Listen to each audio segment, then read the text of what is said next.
deep in the shadows. I know it's hard to put one foot in front of the other. So far as the echo, where do we start? नमस्कार मंडळी, स्वागत आहे आपलं मुसाफिरी YouTube चॅनलमध्ये. मंडळी, मी आता ताम्हिणी घाटामध्ये उभा आहे आणि आम्ही निघालेलो आहोत हरिहरेश्वर, श्रीवर्धन आणि दिवेआगरच्या सहलीला. त्या ठिकाणचा निसर्गरम्य आणि सुंदर असा समुद्र किनारा आपण अनुभवणार आहोत. यासोबतच दिवेआगरमधलं सुवर्ण गणेश मंदिर, रूपनारायण मंदिर, श्रीवर्धनमधलं पेशव्यांचं मूळ घर, रम्य समुद्र किनारा, हरिहरेश्वर येथील सुंदरसं टुमदार मंदिर आणि समुद्राची पुळण, यासोबतच प्रदक्षिणा मार्ग, अशा वेगवेगळ्या ठिकाणांना आपण आज भेट देणार आहोत. पण तत्पूर्वी आपल्या मुसाफिरी चॅनलला लाईक, शेअर आणि सबस्क्राईब करायला विसरू नका. तुम्हाला आवडलेले व्हिडिओ पुढे फॉरवर्ड करा आणि खाली जे बेल आयकॉनचं बटन येतं ते बेल आयकॉनचं बटन दाबायला देखील विसरू नका. हरिहरेश्वरला जाण्यासाठी पहाटेच आम्ही पुण्यामधून बाहेर पडलो. चांदणी चौकातून ताम्हिणी घाटाच्या दिशेने आमचा प्रवास सुरू झाला होता. नुकताच सूर्य वर येऊ लागला होता. सूर्याची कोवळी किरणं रस्त्यांवर आणि झाडांवर डोकावू लागली होती. ताम्हिणी घाटातलं आणि कोकणच्या वेड्यावाकड्या वळणांच्या रस्त्यांवरील सृष्टी सौंदर्य पाहत पाहत आम्ही हरिहरेश्वरला जाऊन पोचलो. कोकण पर्यटनामध्ये हरिहरेश्वर, श्रीवर्धन आणि दिवेआगर हे देखील अग्रक्रमाने येतात. कोकण पर्यटनाला जायचं म्हटलं की प्रामुख्याने या 3 गावांचा उल्लेख हा पर्यटकांकडून केलाच जातो.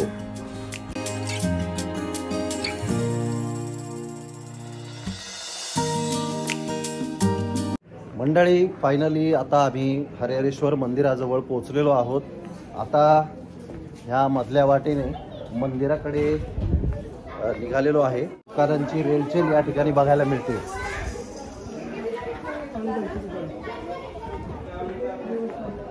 थंडीचे दिवस असले तरी थोडं ऊन आहे.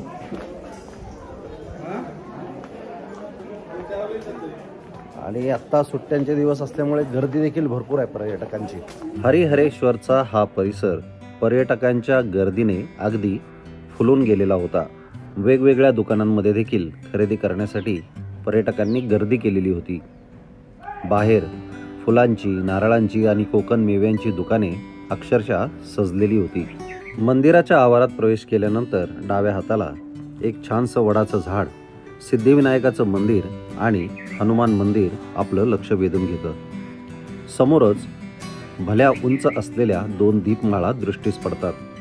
या दीपमाळांना दरवर्षी वेगवेगळे रंग दिले जातात.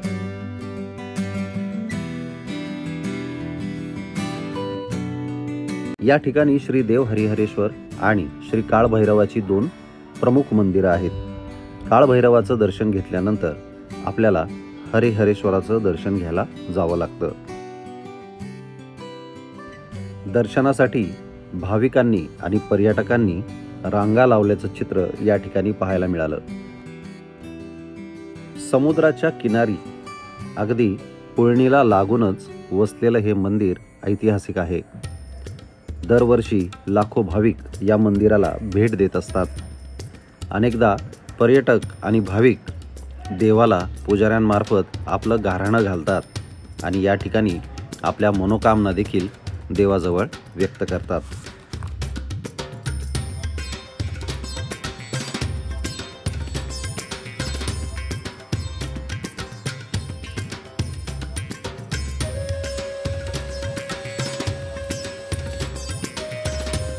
काळभैरवाचं दर्शन घेऊन आपण हरिहरेश्वराच्या मंदिरामध्ये प्रवेश केल्यानंतर एक दगडी नंदी आपल्या दृष्टीस पडतो. या ठिकाणी नंदीची देखणी आणि सुबक मूर्ती पाहायला मिळते. हे मंदिर अस्सल कोकणी पद्धतीनं बांधण्यात आलेलं आहे. त्याला दगडी खांबांचा आधार देण्यात आलेला आहे. प्रामुख्याने या ठिकाणी लाकडी बांधकाम आढळून येतं. उतरत्या कौलारू छताचं हे मंदिर देखणं तर आहेच, पण शांती देणारं देखील आहे. विशेष म्हणजे या मंदिरामध्ये आपल्याला गणेशाची मूर्ती दिसते, सोबतच गरुड दिसतो आणि भगवान शिवशंकराच्या समोर नंदी नसून कासव देखील आपल्याला पाहायला मिळतं.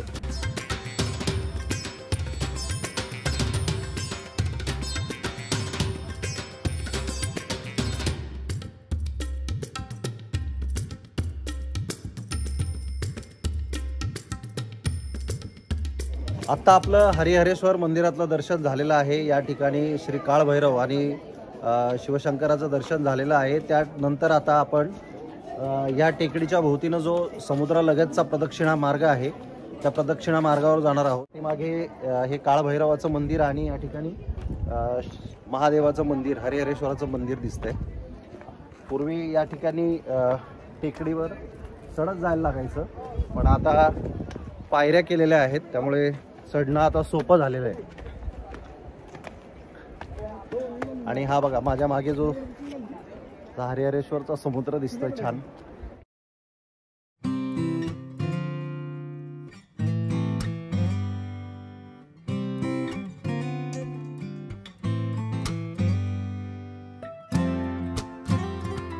मित्रांनो, हरिहरेश्वरच्या या प्रदक्षिणा मार्गावरची ही वाट आहे। मस्त दाट झाडी आहे, ऊन पण भरपूर आहे आणि मध्येच सावली आल्यानंतर छान थंडाव्याचा अनुभव येतो। इकडे हा समुद्र दिसतोय, अप्रतिम आणि विहंगम असा हा नजारा आहे।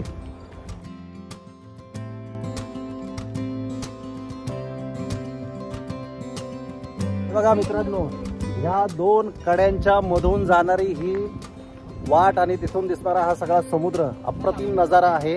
आता या वाटेने आपण खाली जाणार आहोत।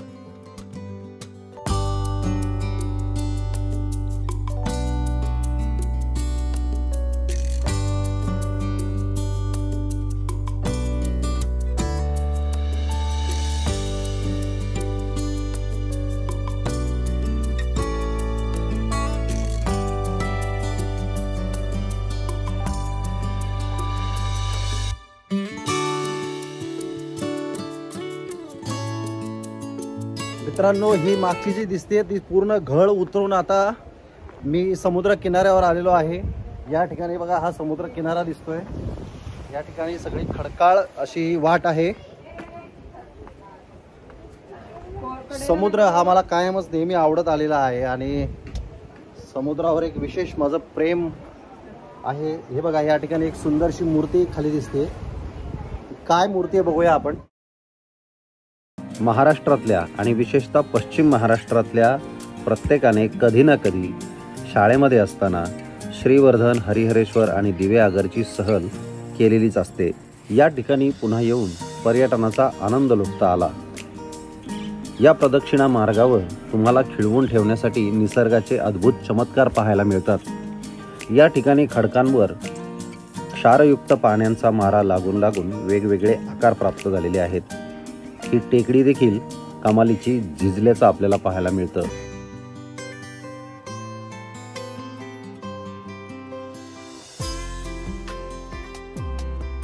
वर्षानुवर्ष समुद्राचं खारं पाणी लागून लागून खडकाला ह्या प्रकारची मोठी मोठी भोकं पडलेली आहेत आणि खडक झिजत आत गेलेला आहे।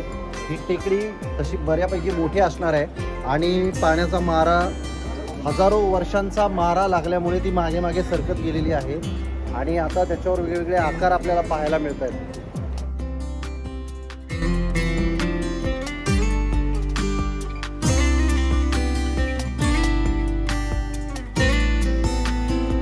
प्रदक्षिणा मार्ग, त्यावर फेसाळत येणारं समुद्राचं पाणी, हा अप्रतिम नजारा पाहत पाहत पर्यटक याच ठिकाणी रेंगाळत राहतात।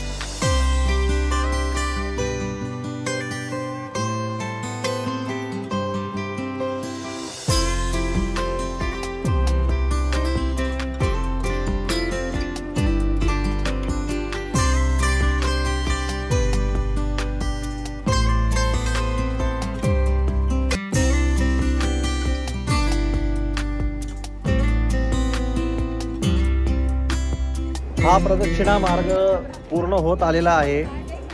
सगळी टेकडी आमची प्रदक्षिणा घालून झालेली आहे। मध्ये आम्ही मस्त आता कोकम सरबत आणि लिंबू सरबताचा आस्वाद घेतला। आता हरिहरेश्वर मंदिराकडे परत चाललेलो आहोत। आता जाऊन जेवण करायचं आहे छानपैकी। अस्सल कोकणी स्वादाचं जेवण या ठिकाणी मिळतं आणि खूप लांबून लांबून पर्यटक हरिहरेश्वरला येत आहेत। विशेष म्हणजे आता सुट्ट्या आहेत, सुट्ट्याचा हंगाम आहे, त्यामुळे मोठ्या प्रमाणावर पर्यटन स्थळी गर्दी आहे। हरिहरेश्वरच्या समुद्र किनाऱ्यावर फेरफटका मारत असताना किंवा प्रदक्षिणा घालत असताना विशेष काळजी घ्या, कारण या ठिकाणी खूप मोठ्या प्रमाणावर शेवाळ साठलेलं असतं। इथला समुद्र धोकादायक आहे, खडकाळ आहे, त्यामुळे एक छोटीशी चूक जीवावर बेतू शकते। त्यामुळे आपण सर्वांनी काळजी घेणं पर्यटक म्हणून आपली जबाबदारी आहे।